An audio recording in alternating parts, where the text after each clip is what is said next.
El polvo rojo del camino se levantaba bajo el sol de Oaxaca. Parecía que la tierra advertía a los viajeros que aquel lugar guardaba secretos antiguos. Era el año 1847, y México aún sangraba después de la guerra con los norteamericanos. Los caminos estaban llenos de hombres cansados y familias desplazadas. Soldados sin uniforme caminaban como sombras perdidas. Cada rostro llevaba una historia de derrota y supervivencia. Aurelio Montiel regresó a la hacienda San Isidro del Monte una tarde de octubre. Sus manos estaban vacías, pero su mirada seguía firme. Tenía 42 años y el peso de muchas decisiones sobre sus hombros. El caballo que montaba caminaba lentamente por el camino polvoriento. También parecía cansado de las batallas y de la sequía. Ambos habían sobrevivido juntos más veces de las que podían recordar. Desde lejos se veía la casa principal de la hacienda. Sus muros de adobe y cantera verde brillaban bajo la luz dorada de la tarde. Los arcos del corredor proyectaban sombras largas sobre el patio interior. En el jardín crecían bugambilias moradas casi todo el año. Era un lugar hermoso, pero cargado de una melancolía silenciosa. La hacienda parecía saber que su tiempo de gloria estaba terminando. San Isidro del Monte tenía 400 hectáreas de tierra fértil. El maíz negro crecía fuerte en los campos abiertos. Los magueyes levantaban sus brazos como ancianos rezando al cielo. Los establos podían albergar 30 caballos, pero en los últimos años muchos corrales estaban vacíos. La guerra y las deudas habían reducido la vida del lugar. En las bodegas de madera se almacenaba mezcal. Durante años había sido uno de los orgullos de la hacienda. Ahora los barriles eran menos y el silencio era más grande. El molino de agua seguía funcionando con la misma constancia de siempre. Era una máquina vieja, pero resistente. Parecía ignorar los problemas humanos que se acumulaban alrededor. La hacienda había sido construida por el abuelo de Aurelio. Don Porfirio Montiel había levantado cada muro con disciplina férrea. Su reputación era conocida en toda la región. El padre de Aurelio continuó ese legado. Amplió las tierras y modernizó los cultivos con técnicas nuevas. Los vecinos tardaron años en copiar lo que él ya había implementado. Cuando el padre murió en 1831, todo pasó a manos de Aurelio. Recibió la tierra, la reputación y también las deudas. En ese momento parecían pequeñas y manejables. Con el paso de los años, las deudas crecieron lentamente. Como plantas salvajes, encontraron grietas por donde expandirse. Cuando Aurelio quiso reaccionar, ya eran demasiado grandes. Durante la guerra decidió ayudar a sus trabajadores. Adelantó salarios para que sus familias no murieran de hambre. Vendió ganado barato para mantener la hacienda funcionando. Pidió préstamos a comerciantes de la ciudad de Oaxaca. Los intereses eran altísimos, pero no tenía otra opción. Pensó que cuando la guerra terminara, podría recuperarse. Pero cuando la guerra terminó, el país estaba destrozado. México había perdido gran parte de su territorio. La economía era un caos y nadie tenía dinero para pagar nada. Aurelio pasó muchas noches revisando cuentas. Intentaba reorganizar números que nunca encajaban. Cada cálculo terminaba en el mismo resultado inevitable. Su esposa, Fernanda Llorente, observaba todo con distancia. Era una mujer elegante de familia distinguida de Puebla. Había crecido entre salones iluminados y conversaciones refinadas. Fernanda entendía perfectamente los números, pero no tenía paciencia para la pobreza. Para ella, la vida debía mantenerse dentro de ciertos estándares. Llevaban 12 años de matrimonio sin hijos. Ese silencio pesaba en la relación. Ninguno hablaba de ello, pero ambos lo sentían. Una tarde, Aurelio decidió contarle toda la verdad. Se sentaron frente a frente en el comedor grande. El retrato del abuelo Porfirio parecía observarlos desde la pared. Aurelio explicó cada deuda con detalle. Habló de las pérdidas de la guerra y de los intereses. También explicó su esperanza de recuperar la hacienda. Fernanda escuchó sin interrumpir. Sus manos permanecían quietas sobre el regazo. Sus ojos analizaban cada palabra como si fuera un contrato. Cuando Aurelio terminó, ella guardó silencio. Luego preguntó cuánto tiempo necesitaba. Su voz era tranquila pero firme. Aurelio respondió que 2 o 3 años podrían ser suficientes, si las cosechas mejoraban y los acreedores aceptaban negociar. Era un plan difícil, pero posible. Fernanda bajó la mirada hacia el mantel bordado. Parecía calcular algo en silencio. Luego levantó los ojos nuevamente hacia su esposo. Dijo que no había esperado 12 años de noviazgo para vivir en pobreza. Esa no era la vida que había imaginado. Sus palabras no tenían crueldad, pero sí una verdad dura. Aurelio intentó explicarle que era algo temporal. Solo necesitaban paciencia y austeridad. Pero Fernanda ya había tomado su decisión. 2 semanas después se marchó a Puebla. Partió temprano en la mañana con 2 baúles de ropa elegante. También se llevó a su cocinera y a su doncella personal. Dejó una carta lacrada sobre la mesa del comedor. Aurelio tardó 3 días en abrirla. Cuando lo hizo, el perfume ya no existía en la casa. La carta decía que lo amaba, pero también decía que no podía amar la pobreza. Prometía regresar si algún día la fortuna volvía. Aurelio comprendió que esa despedida había sido pensada mucho antes.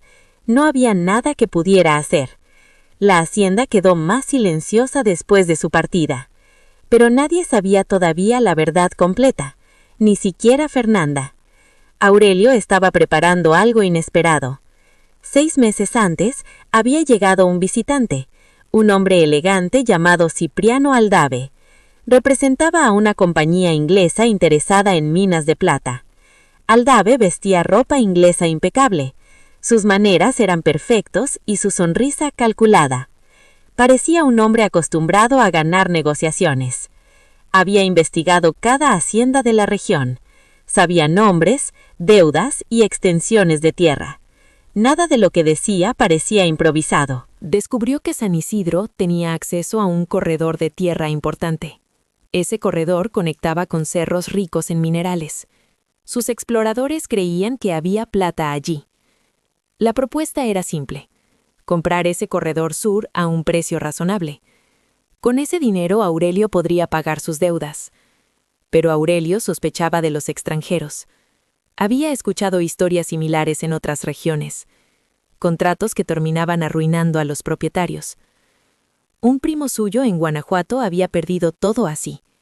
Firmó un acuerdo que parecía beneficioso. 3 años después, no tenía tierra ni dinero. Otra hacienda en Hidalgo había cedido su corredor. Luego descubrieron que también era su única fuente de agua. Cuando quisieron reaccionar, ya era demasiado tarde. Aurelio pidió tiempo para analizar la propuesta. Aldave aceptó, pero advirtió que no esperaría mucho. La presión quedó flotando en el aire.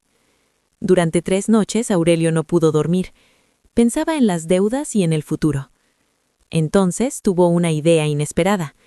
Decidió fingir la ruina de la hacienda. Si todos creían que estaba quebrado, los acreedores negociarían. Era un plan arriesgado pero brillante. Contrató al notario Briviesca para preparar documentos ficticios, papeles que mostraban embargos y pérdidas. El notario aceptó ayudarle. También contrató actores de teatro. Debían visitar el pueblo fingiendo ser representantes de acreedores. Su tarea era sembrar rumores. Los rumores se extendieron rápidamente. En los pueblos de la sierra las noticias vuelan con facilidad. Pronto todos creían que San Isidro estaba perdida. Los acreedores comenzaron a aparecer. Querían recuperar al menos algo de dinero. Aceptaron descuentos enormes en las deudas. Aurelio sabía que en menos de 2 años pagaría todo, pagando solo la mitad del monto original. El plan estaba funcionando, pero el precio personal era alto. Había perdido a su esposa y su reputación. Muchos pensaban que era un hombre fracasado. La hacienda quedó envuelta en silencio, un silencio que crecía cada día. Solo los peones más fieles permanecieron trabajando. Ellos sabían que Aurelio siempre había sido justo. Habían visto cómo ayudó a sus familias durante la guerra. Por eso decidieron quedarse. Cada día el polvo rojo del camino seguía levantándose bajo el sol, como si la tierra guardara todos los secretos de aquel lugar. Trabajaban con la cabeza baja y el silencio como costumbre. Los hombres del campo sabían que los tiempos difíciles se sobreviven mejor sin palabras.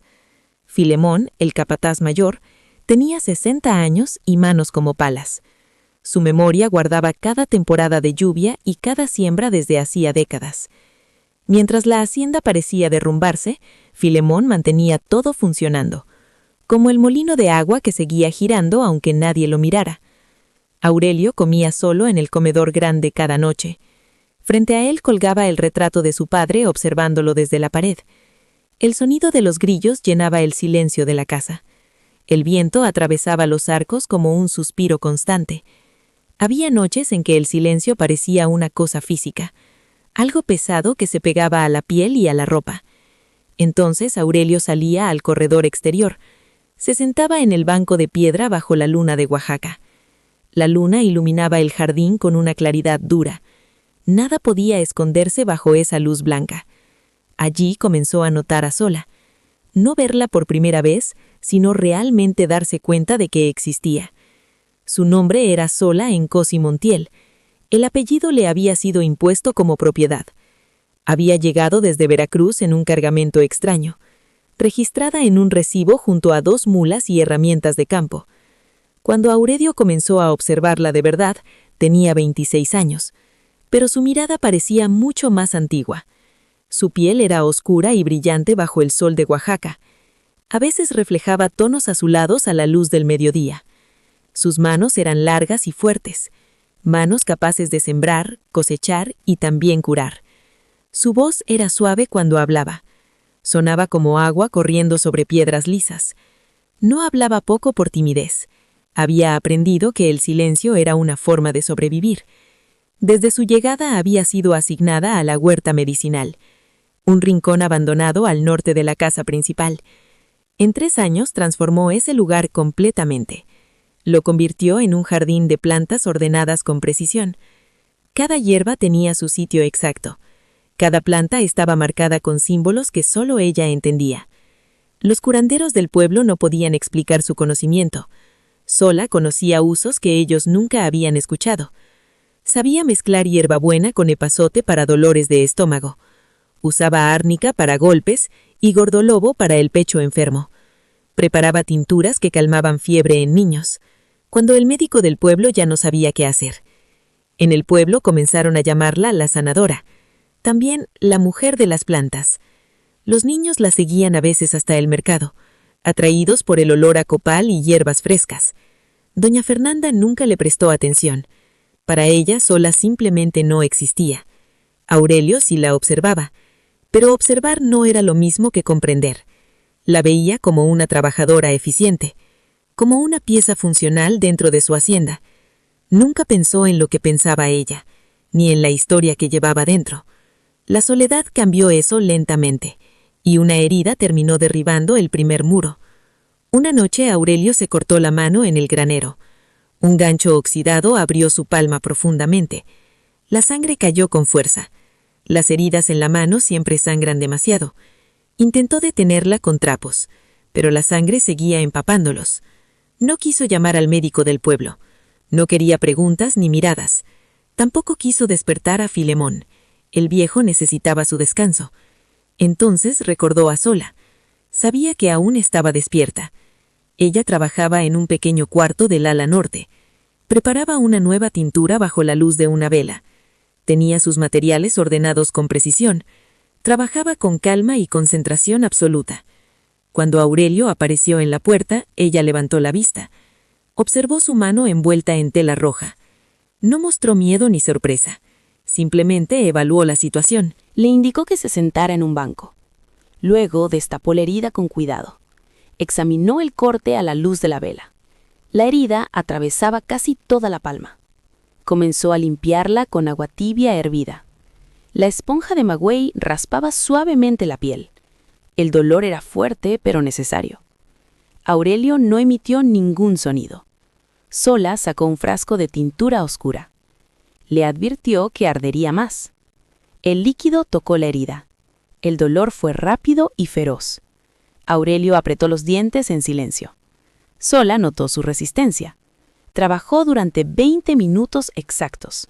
Limpió, desinfectó y aplicó una cataplasma.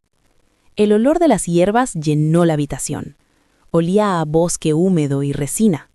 Vendó la mano con tela hervida. La presión era perfecta. Durante todo el proceso ninguno habló. Pero algo cambió entre ellos. Era la primera vez que realmente se miraban, como si la herida hubiera abierto algo invisible. Cuando terminó, Aurelio miró su mano vendada. Luego levantó los ojos hacia ella. «Gracias», dijo con voz tranquila. Ella comenzó a recoger los instrumentos. «Es mi obligación», respondió. Pero Aurelio negó con la cabeza. «No lo es de esta manera». Ella se detuvo un momento. Lo miró directamente. Esa mirada siempre lo incomodaba. «¿Cómo aprendiste todo esto?», preguntó él. La pregunta sonó torpe, incluso para él. Sola tardó en responder. Nadie en 3 años le había preguntado algo así. «Mi madre me enseñó», dijo finalmente, «y la madre de mi madre antes que ella. Las mujeres de mi familia siempre curaron. Era lo único que nadie podía quitarnos». Aurelio guardó silencio. No encontró respuesta adecuada. Pero esas palabras quedaron dentro de él. Lo único que nadie podía quitarnos. Las semanas siguientes fueron extrañas en la hacienda.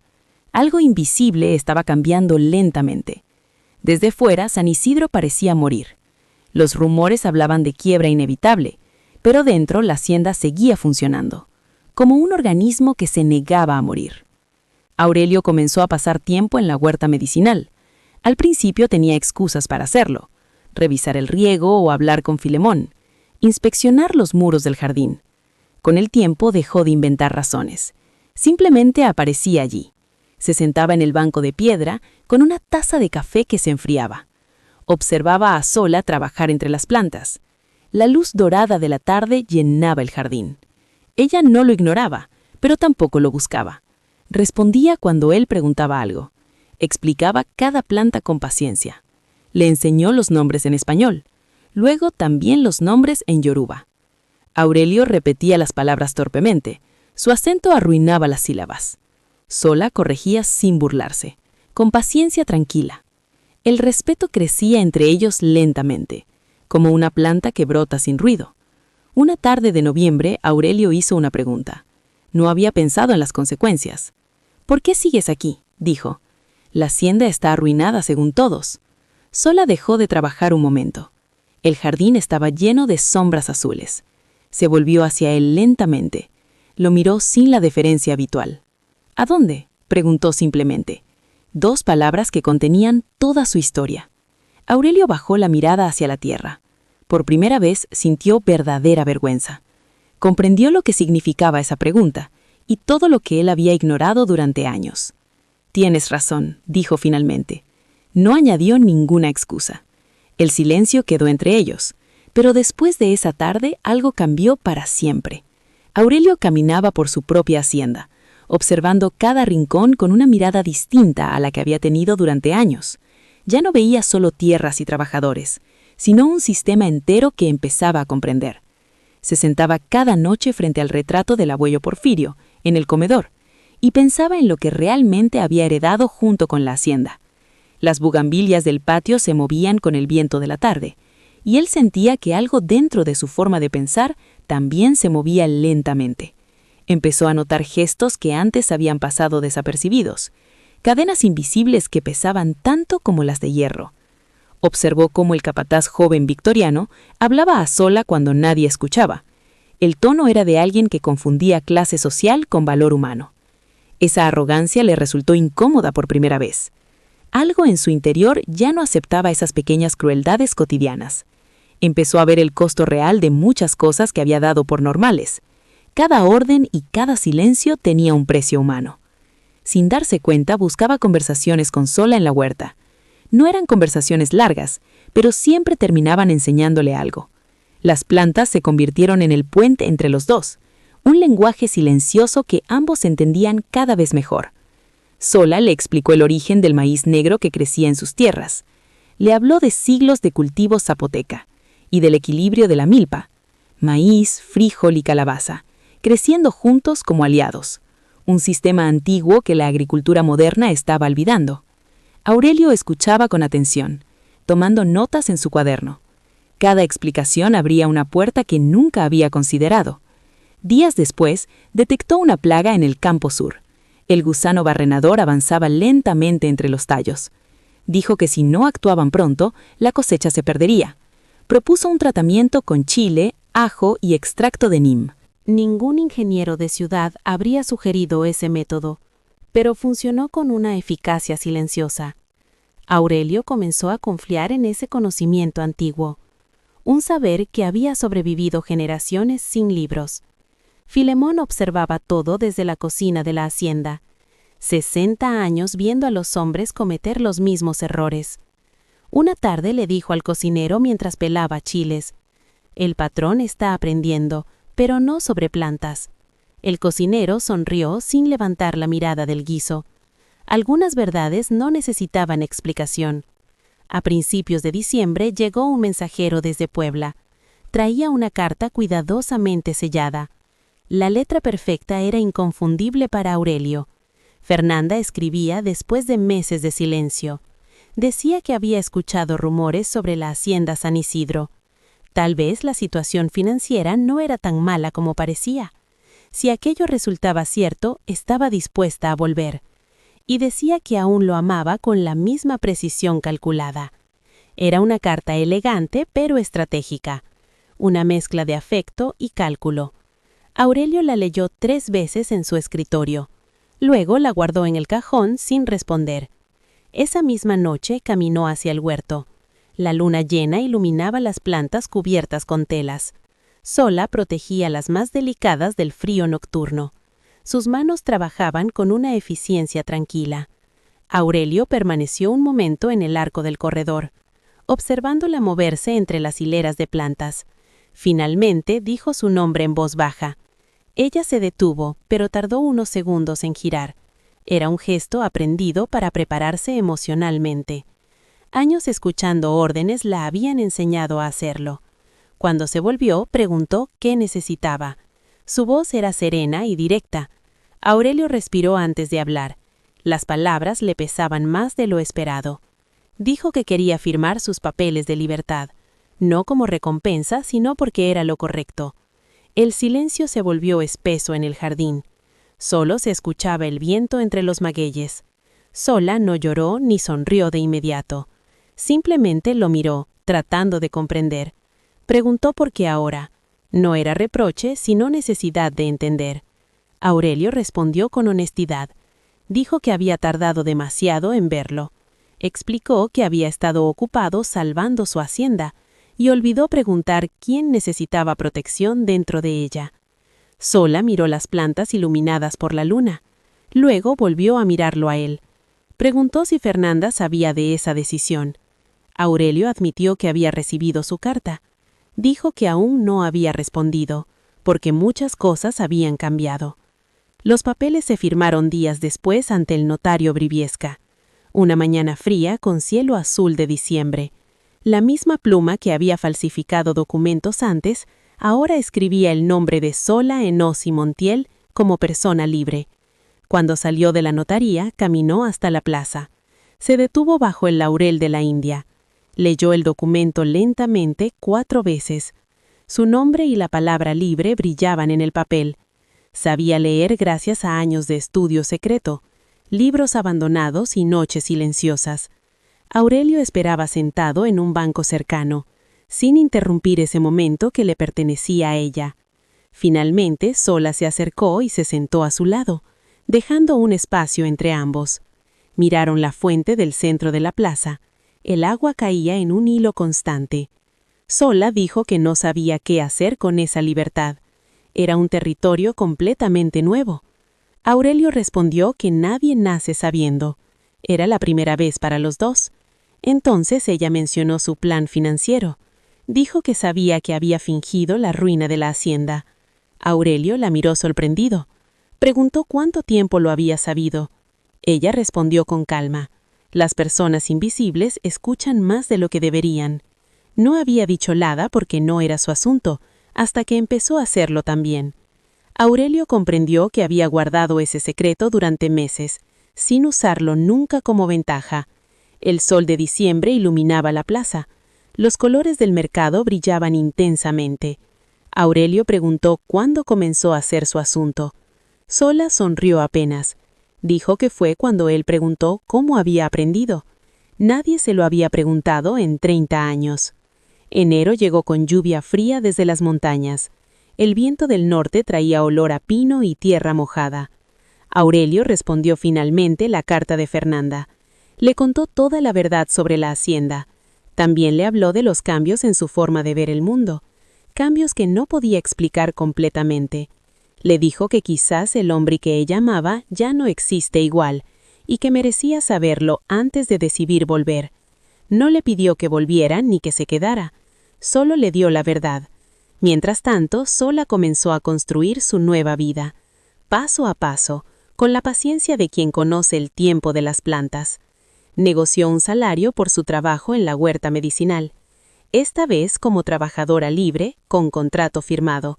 El dinero era modesto, pero era suyo, completamente suyo por primera vez. Abrió un pequeño puesto en el mercado del jueves.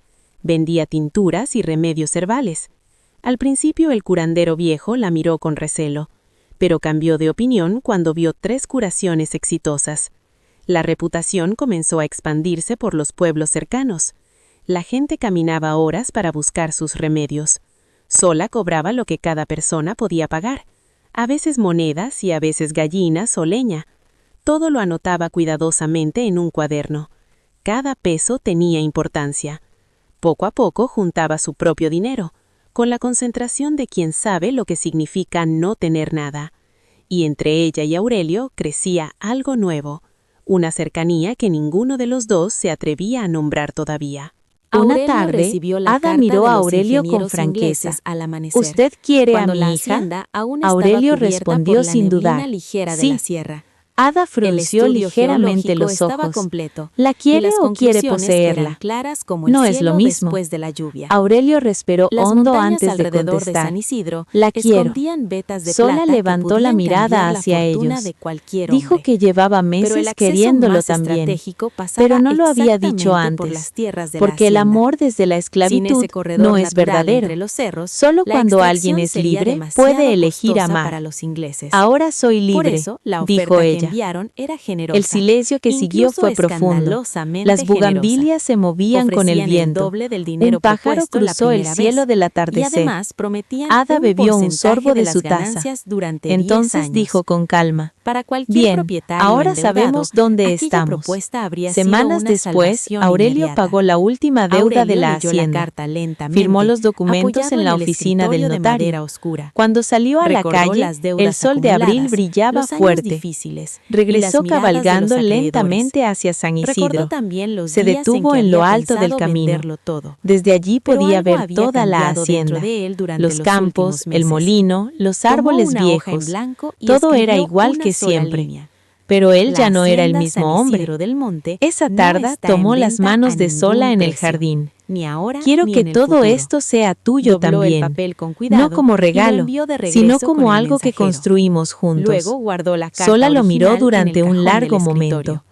¿Me estás pidiendo que me case contigo?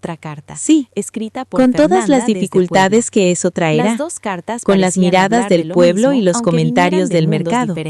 Sola sonrió con una sonrisa completa. Acepto, dijo, pero con una condición. ¿Cuál? Que mi madre se quede aquí con nosotros. Aurelio soltó una carcajada. Eso no es una condición, eso ya es un hecho.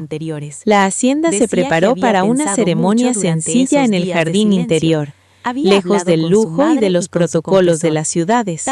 No habría música de orquesta ni banquetes largos. Solo personas cercanas reunidas bajo el cielo abierto.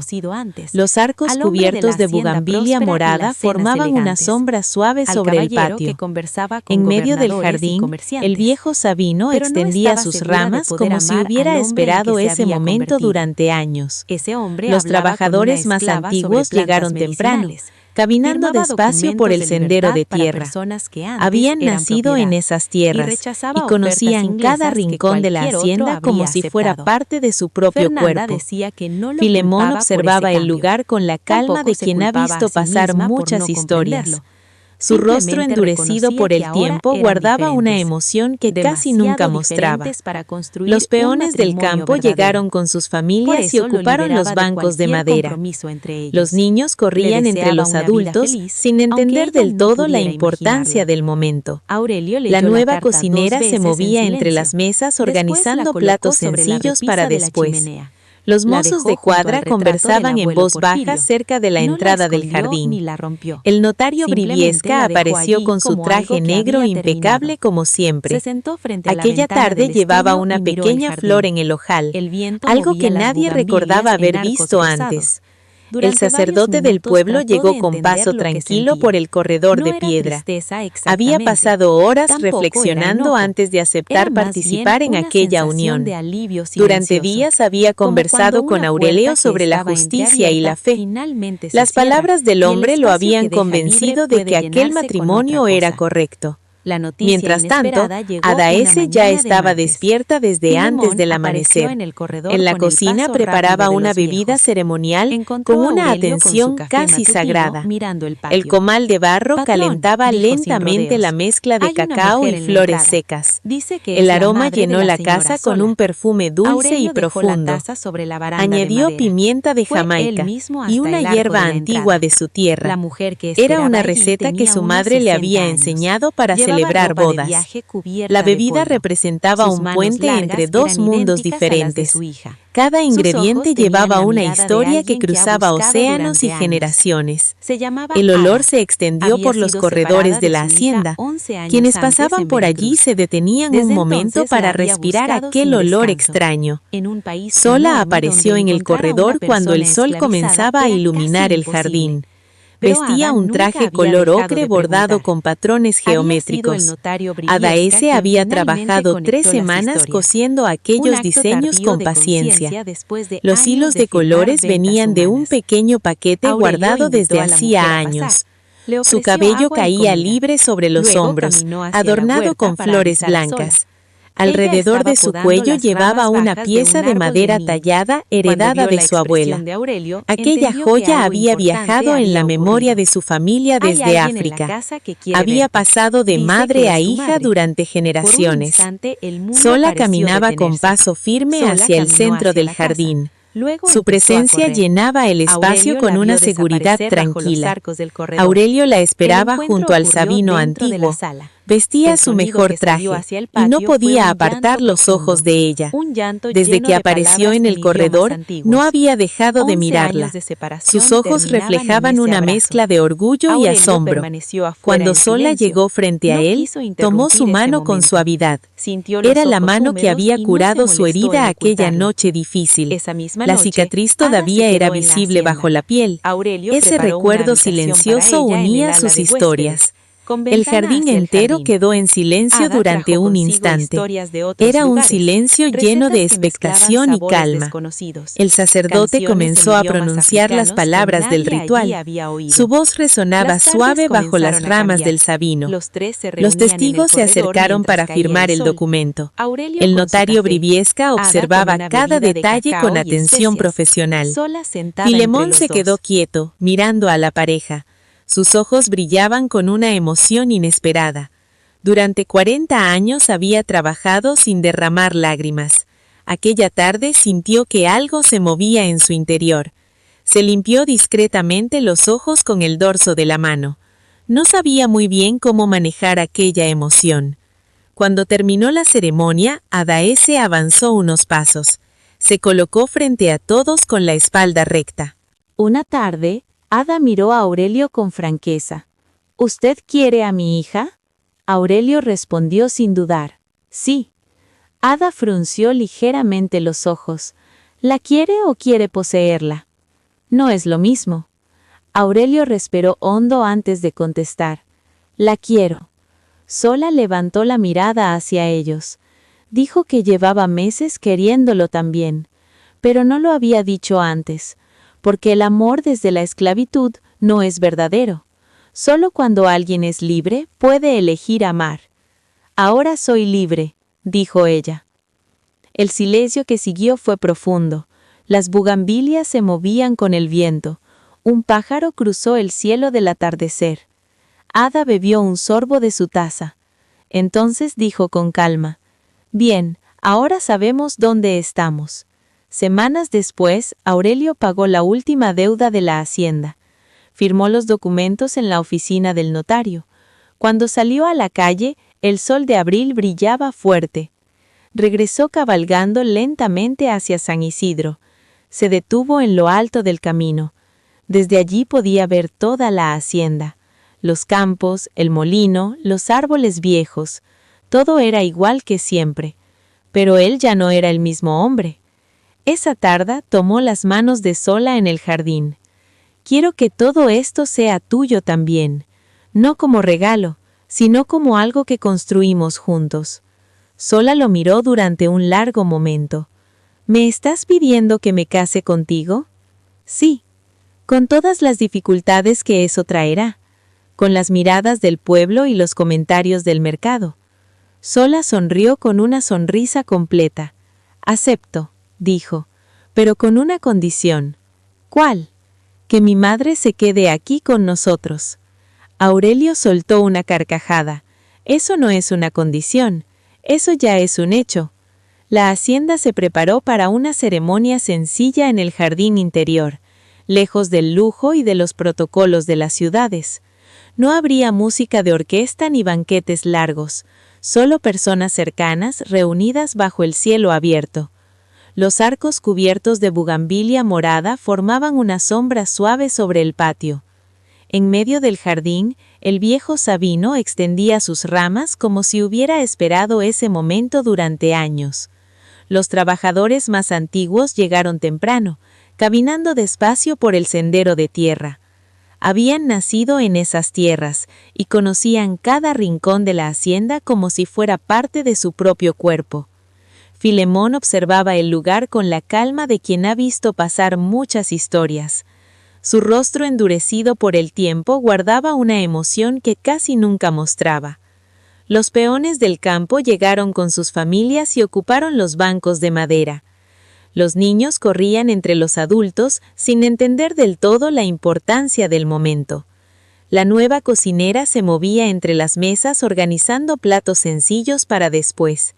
Los mozos de cuadra conversaban en voz baja cerca de la entrada del jardín. El notario Briviesca apareció con su traje negro impecable como siempre. Aquella tarde llevaba una pequeña flor en el ojal, algo que nadie recordaba haber visto antes. El sacerdote del pueblo llegó con paso tranquilo por el corredor de piedra. Había pasado horas reflexionando antes de aceptar participar en aquella unión. Durante días había conversado con Aurelio sobre la justicia y la fe. Las palabras del hombre lo habían convencido de que aquel matrimonio era correcto. Mientras tanto, Adaese ya estaba despierta desde antes del amanecer. En la cocina preparaba una bebida ceremonial con una atención casi sagrada. El comal de barro calentaba lentamente la mezcla de cacao y flores secas. El aroma llenó la casa con un perfume dulce y profundo. Añadió pimienta de Jamaica y una hierba antigua de su tierra. Era una receta que su madre le había enseñado para celebrar bodas. La bebida representaba un puente entre dos mundos diferentes. Cada ingrediente llevaba una historia que cruzaba océanos y generaciones. El olor se extendió por los corredores de la hacienda. Quienes pasaban por allí se detenían un momento para respirar aquel olor extraño. Sola apareció en el corredor cuando el sol comenzaba a iluminar el jardín. Vestía un traje color ocre bordado con patrones geométricos. Adaese había trabajado 3 semanas cosiendo aquellos diseños con paciencia. Los hilos de colores venían de un pequeño paquete guardado desde hacía años.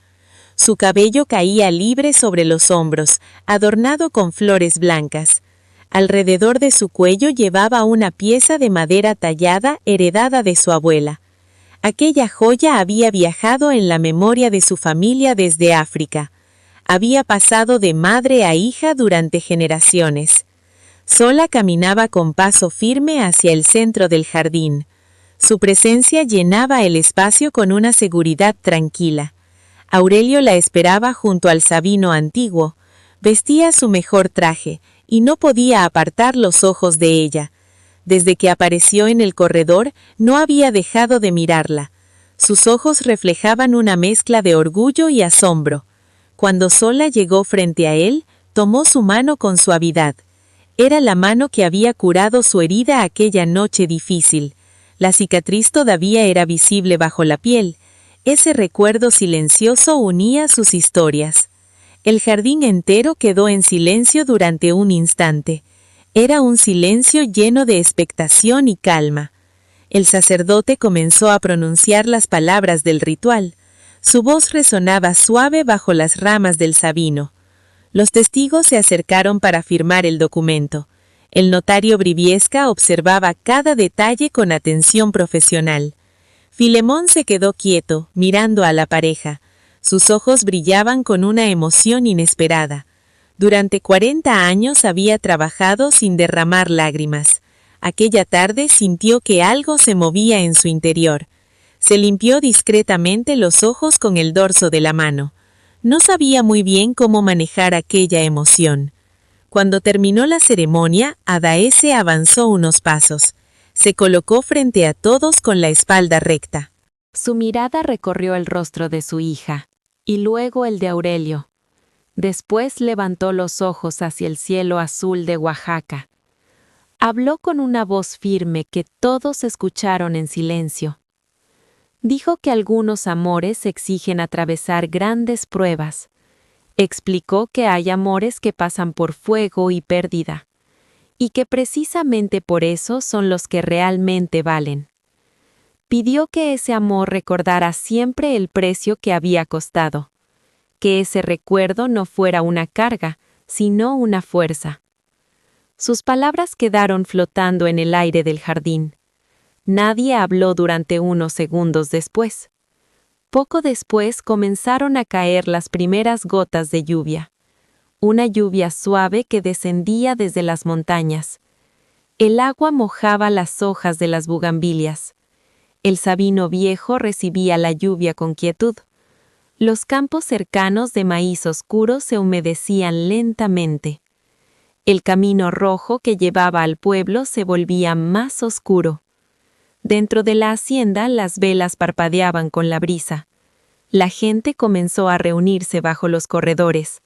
Las mesas se llenaron de comida sencilla preparada con cuidado. Las conversaciones crecieron poco a poco. Los niños corrían entre las columnas riendo bajo la lluvia. Su alegría llenaba el patio con energía. Adaese servía la bebida ceremonial en pequeñas tazas. Explicaba los ingredientes a la cocinera con paciencia. Filemón relataba historias antiguas de la hacienda. Los jóvenes escuchaban como si fueran leyendas. La lluvia continuaba cayendo con suavidad constante. El olor de la tierra mojada llenaba el aire. Aurelio y Sola se sentaron en un banco de piedra bajo el sabino. Observaban el jardín con una calma nueva. Él le preguntó en qué pensaba. Ella miró las ramas del árbol y la lluvia. Recordó a su abuela que había sido llevada lejos de su tierra. Recordó a su madre cruzando el océano sin elegirlo. Pensó en su propia llegada a ese lugar como propiedad de alguien, y en cómo la historia había cambiado. Dijo que ninguna de ellas habría imaginado aquel final, un final donde podía elegir su propio destino. Aurelio apretó su mano con suavidad. Le dijo que aquello no era un final. Le explicó que apenas era el comienzo de otra historia, una historia que construirían juntos. La lluvia seguía cayendo sobre la hacienda, sobre los cerros y los magueyes del valle. El agua recorría lentamente los caminos de tierra y alimentaba las raíces de todo lo que crecía allí. La celebración continuó mientras el cielo se oscurecía. Las velas iluminaban los rostros de quienes reían. El sonido de la lluvia se mezclaba con las voces. La hacienda parecía respirar una nueva vida. Sola apoyó la cabeza en el hombro de Aurelio por un momento. Ambos miraron el jardín mojado en silencio. Sabían que el camino hasta allí había sido largo, pero también sabían que había valido la pena. La noche cayó sobre San Isidro del Monte lentamente. Las luces del corredor brillaban cálidas en la oscuridad. Las historias continuaron alrededor de las mesas. El tiempo parecía avanzar con suavidad. El sabino viejo permanecía inmóvil en medio del jardín. Sus raíces profundas sostenían la tierra bajo todos. La lluvia regaba cada rincón de la hacienda, y el futuro comenzaba a crecer silenciosamente.